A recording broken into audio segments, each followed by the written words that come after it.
오디세이아 12권에 등장하는 괴물 스킬라에 대한 이야기입니다. 스킬라의 기원에 대해서는 크게 두 가지 설이 전해집니다. 태어날 때부터 괴물이었다는 설과 아름다운 여인이 질투와 저주로 인해 변하게 되었다는 설이죠. 첫 번째부터 알아보겠습니다. 호메로스는 오디세이아에서 스킬라를 낳은 것은 크라타이스라고 하였습니다. 그녀가 필멸의 인간들에게 재앙을 내리기 위해 스킬라를 낳았다고 하였죠. 하지만 크라타이스가 어떤 존재인지에 대한 이야기는 알려져 있지 않습니다. 원초적인 바다의 신 포르키스의 여성형일 것이다 또는 험준한 바위 절벽을 의인화한 것일 것이다 라고 생각하고 있죠. 크라타이스가 단독으로 스킬라를 낳았거나 포르키스에게서 크라타이스가 스킬라를 낳았다고 합니다. 포르키스는 고르곤들, 그라이아이, 에키드나, 세이렌, 라돈 등의 아버지로 그리스 신화에 나오는 거의 모든 괴수들의 조상입니다. 포르키스와 케토의 딸 에키드나는 오르토로스, 케르베로스, 히드라, 스핑크스, 네메아의 사자, 히마이라의 어머니이죠. 어떤 사람들은 티폰과 에키드나가 스킬라의 부모라고 주장하기도 합니다. 또는 마법이나 주술의 여신인 헤카테가 포르키스에게서 낳은 딸이라고도 하죠. 이번에는 질투와 저주로 인해 변하게 된 비극적 기원설에 대해 알아볼게요. 스킬라는 원래 바닷가에 살고 있던 ним프였습니다. 그녀의 아름다움에 포세이돈이 사랑을 느낄 정도였죠. 그러자 포세이돈의 아내 암피트리테가 질투로 분노하였습니다. 그녀는 스킬라가 목욕을 할 샘물에 독을 풀어넣어 그녀를 끔찍한 괴물로 변하게 하였습니다. 비극적 기원설 중에는 오비디우스의 변신 이야기에 나오는 이야기가 더 유명합니다. 이 이야기를 해볼게요. 글라우코스라는 사람이 에우보이아의 도시 안테돈에서 어부로 살고 있었습니다. 어느 날 그는 처음 보는 해안의 풀밭을 발견하였습니다. 소나 양도 풀을 뜯지 않았고 벌들도 꿀을 가지러 오지 않았고 누가 풀을 베는 흔적도 없는 곳이었죠. 그는 그곳에서 그물을 던지고 낚시대로 물고기들을 잡았습니다. 잡은 물고기들을 풀밭에 내던져 놓았는데 신기하게도 물고기들이 풀밭 위를 헤엄쳐 원래의 바다로 되돌아갔습니다. 그는 풀의 지백이 원인일 것이라 여기고 풀을 뜯어 한번 먹어보았습니다. 그 순간 더 이상 땅에 머무를 수 없다는 것을 느꼈고 알 수 없는 강한 이끌림에 바다로 뛰어들었습니다. 바다의 존재들은 그를 환영해 주었고 친구가 되어 주었죠.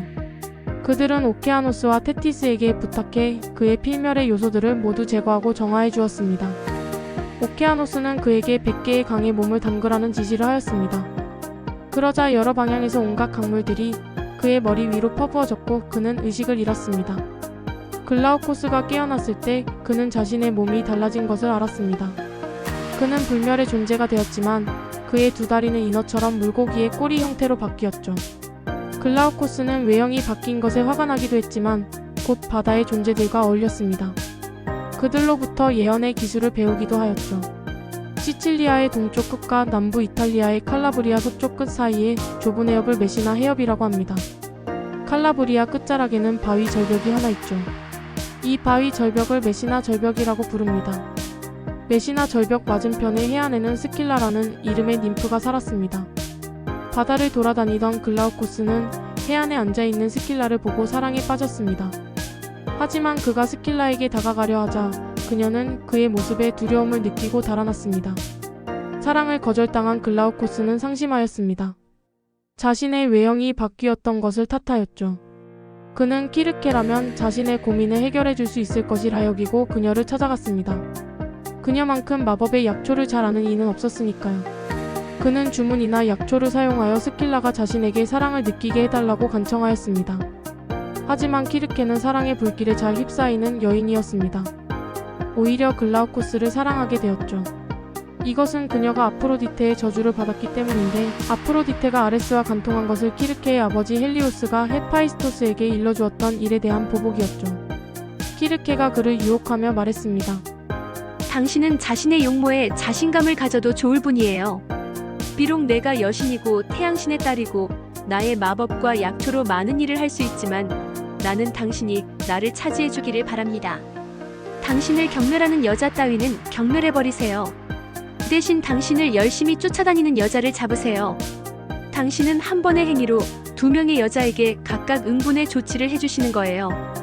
하지만 글라우코스는 그녀를 거절하였습니다. 스킬라가 살아있는 한 그녀에 대한 나의 사랑은 변하지 않습니다. 차라리 바다에서 나무 잎사귀가 생겨나고 산속에서 해초를 발견하기를 기다리는 것이 더 빠를 겁니다. 키르케는 스킬라에게 앙심을 품게 되었습니다. 메세나 절벽 맞은편에는 조용하고 비밀스러운 연못이 하나 있었는데 스킬라는 이 연못을 자주 찾아와 몸을 담그고 쉬어가곤 하였습니다. 키르케는 마법 주문을 외며 독초들을 갈아 마법의 액을 만들었습니다. 그녀는 마법의 액을 스킬라 몰래 연못에 뿌리며 주문을 읊었습니다. 그 후 스킬라가 평소처럼 쉬어가기 위해 연못으로 왔습니다. 허리춤까지 들어가자 이상함을 느끼고 깜짝 놀랐죠. 허리 아래에서 무시무시한 개의 머리가 6이 생겨났습니다. 스킬라는 자신의 것이 아니라고 생각해 달아나려고 하였지만 연못 밖으로 나오며 개의 머리들을 달고 나왔습니다. 그녀는 무서운 괴물로 변하고 말았죠. 그녀는 메시나 해협의 한쪽 벼랑에 살면서 배가 지나가기를 기다렸다가 머리를 뻗어 뱃사람들을 낚아챘다고 합니다. 스킬라의 이야기는 욕망이나 질투로 누군가의 아름다움이나 순수함을 파괴해도 되는가? 라는 질문을 던져주는 것 같습니다. 여러분이 만약 스킬라에게 안타까운 마음이 든다면 그녀가 단순한 괴물이라기보다는 억울한 피해자로 자아마저 상실한 비극적 인물임을 직관적으로 알았기 때문입니다.